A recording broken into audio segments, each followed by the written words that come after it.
Hey everybody, welcome to the show. If you haven't, please hit subscribe and leave a comment.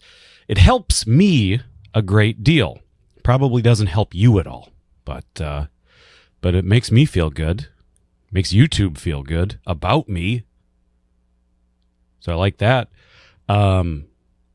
Today is sort of an off-topic topic because, I don't have a lot of room for hate in my heart. I'm a pretty live and let live, easygoing kind of a guy. Honestly, even with the spiders, this basement that I'm in right now, I can tell you, I bug bomb it in the spring. I spray the perimeter inside and out. I fortify. I defend my castle. But with all that, I know there are some sneaky little critters down here. Unquestionably. No matter what you do, they're going to come in. But even the spiders. And I'm sorry, I don't subscribe to that like, oh, well, they kill, they eat flies. They eat other bugs. They eat other bugs. I don't care. I don't care. You can't tell me that allowing a literal, okay, not literal, but something that looks like it spawned from hell itself and was made real on Earth. You can't tell me that allowing that in my house is like, oh, there'll be a few less ants. Oh, maybe there'll be one less fly in the house. I don't care. I want the spiders to not be here. And if they will not choose that path for themselves, I will choose it for them. But all that said, I do have if I don't see you, I'm not going to worry about it kind of attitude. I have a live and let live until I see you, and then we got a problem kind of attitude. Now, I would go as far as to say I hate spiders, but I am still willing to let their existence, let the knowledge of their secret existence not consume me. Not the case for something else.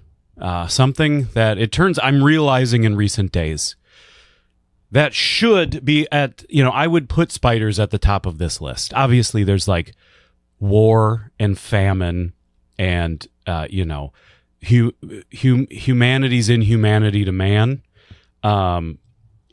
should be at the top of my list of like things that are unacceptable in this world. But we're talking about silly things, and spiders would be at the top of that list. I understand they can't hurt me. I understand that I will always win in a fight with a house spider. Maybe not a camel tarantula that might bite me in my sleep, or like arachnophobia where it might drain me as I lay in my coffin for weeks at a time. No, I get it. I get that it's a primal, irrational fear. But number one with a bullet. Spiders just dropped to number 2 on my list. Number 1 with a bullet. Hornets. I am so disgusted with hornets, and I have realized I do not even have a live and let live as long as I don't see you attitude with hornets. I have I will go to where the hornets live and I will destroy them attitude. I have a scorched earth attitude towards hornets. And why is the question for me? The question that I've been asking myself. I've been doing a little soul searching over the last couple days. And because here's the thing. Honeybee. I've been stung by a honeybee. And I don't hate them. I don't hold that against them. I like a honeybee. Even if take away the honey. Take away the pollinating the flowers. Take away all the good that a honeybee does. I just have no problem with them. I like the looks of them. I like the cut of their jib. Bumblebees, even better. They're like adorable little teddy bears flying around. Got no problem with them. They got that deep buzz. Should bug me. Should upset me. Should like lightning strike down into some sort of primordial lizard brain place inside me. But it doesn't. Doesn't bother me. I think it's cute. Hornets? Their buzz isn't even as low as a bumblebee. It's not as high as a honeybee. It's right in the middle. Should be the porridge that I pick, right? It's the porridge the Goldilocks chose. Not too hot, not too cold. But I hate it. And I can hear it from a mile away. And it fuels me. It fuels something deep inside me. First of all, what do they do? Because I don't see hornets like on flowers, and maybe this is my ignorance. Maybe this is me staying ignorant to my enemy because I don't want to understand the good that they do. Maybe hornets do good. I don't care. The common good of the world would be raised if every hornet disappeared tomorrow morning. I believe that. Not knowing what they do, I believe that. I believe whatever good they do would be far outweighed by the good of them not being around. This video, I worry that this video, like, I worry that there's like a ton of like rabidly hornet loving people out there. I don't hear them. Like, I know people love honeybees. I know, like, like honeybees got a lot of cheerleaders, and I don't necessarily agree. Like, I'm not going to have, hives. I'm not going to have, bee boxes in my backyard, or beat boxes for that matter. Keeps me up at night. All that at night at all hours. No, thank you. I don't hear anybody going like, "Oh, hornets rule. Hornets are awesome." Don't you know what a hornet does? Don't you know all the good that a hornet does? I never hear that. But I was thinking about, like, what is it about them that I hate so much? Because I've never even been stung by a hornet. But maybe that's also because I've obviously been incredibly standoffish with them. I don't give them the opportunity to sting me. Or maybe that's my mistake. Maybe honeybees can get close to me. And, when someone can get close, that's when they can really hurt you. When you let them in, that's when they can really do the most damage. My walls have been up to hornets for a long time, so they have not had that opportunity. But I realized the thing that I hate most about hornets and wasps, I'm going to paint with a broad brush. I'm going to paint with big, broad strokes on the subject. Probably black and yellow strokes, right? Because hornets and wasps. I hate the way their legs dangle when they fly. There it is. That's the thing I think I hate the most about a hornet. Most flying bugs, they kind of tuck themselves up, right? They're flying, they kind of tuck in. And I will fully admit, like bees, they don't fully tuck. They're not fully tucking. But they'll usually get their front legs up. Their back legs might have like those little pollen like clumps on them. They don't fully tuck. But there's something about a hornet with those front legs.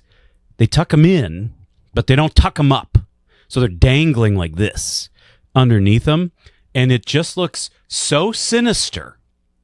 It looks so filled with malice intent that I see you for what you are. I think I feel like I'm a pretty good like snap judge of somebody, where like I've met a person and just been like, oh, creep, like immediately, oh, creep.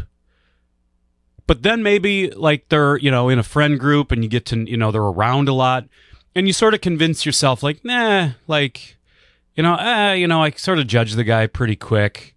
But nah, like he's all right. He's all right. And then, a couple years down the road, it's like he does something creepy. And you're like, oh, see, Like, I smelled that in the air. Like, I saw that aura around him. I saw an aura of darkness around that person in that immediate snap. Hornets are the same way. The second I see a hornet, I just see that darkness around them.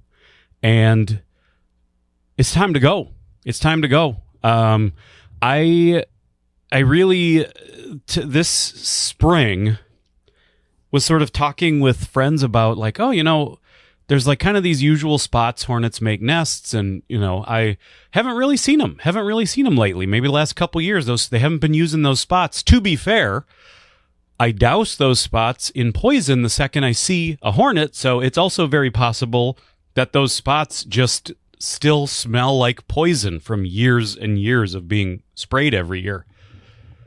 But then it's like the hornets knew that maybe I was going a little soft, that maybe I was starting to forget my hatred of them.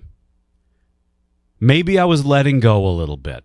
And I tell you, the last week has been non-stop hornet war. Everywhere I look, around my garage, around my house, if I leave a spot for a day, there's a new nest getting started. They are everywhere. They are in every crack, in every eave. They're everywhere. It's like they know. And that's maybe the most upsetting thing of all, is that they act maliciously. They act with malicious intent. They act, you know, we're told bugs, you know, it's like they don't even have brains. They just got like a little extra, like, bunch of nerves, kind of where a brain would be. And it's like it's all instinct and survival protocols. But I don't think evil is like possession. I think evil is just the absence of a soul. And hornets don't have a soul. So they have the capacity for evil. They have the capacity for malice. And I think it's on full display, folks. I think I'm going to start making t-shirts that are like, I don't know what it would say. It's going to be something like, no more hornets, or hornets, we don't need you. What's a good rhyme? There's got to be a good rhyme, like, if you dornets, you got to get rid of the hornets. I don't know. I just thought of this right this second. I'm not that like, I feel like if you give me time, I can be clever, but I'm not clever on the spot. That is not a skill I have. So yeah, that's what I wanted to talk about today. It's random, and I apologize, but I also warned you guys, like, this channel is just going to be me talking about whatever I want to talk about. And most of the time, that's TV shows, movies, pop culture, my nostalgia for the 80s and 90s. But every once in a while, it's going to be about something dumb like hornets. So thank you for watching. I hope this doesn't make you unsubscribe. I hope you're not. You know what? No. No. If you are a hornet lover, I don't want your subscription. Okay? I do not need dirty hornet lovers in the comments on my page. I don't need it. I still say live and let live for you, but I don't say live and let live for hornets. So yeah. So never mind about that. I hope you continue to subscribe. I hope you are like-minded. I hope you share my beliefs. And I will see you next time. Bye-bye, everybody.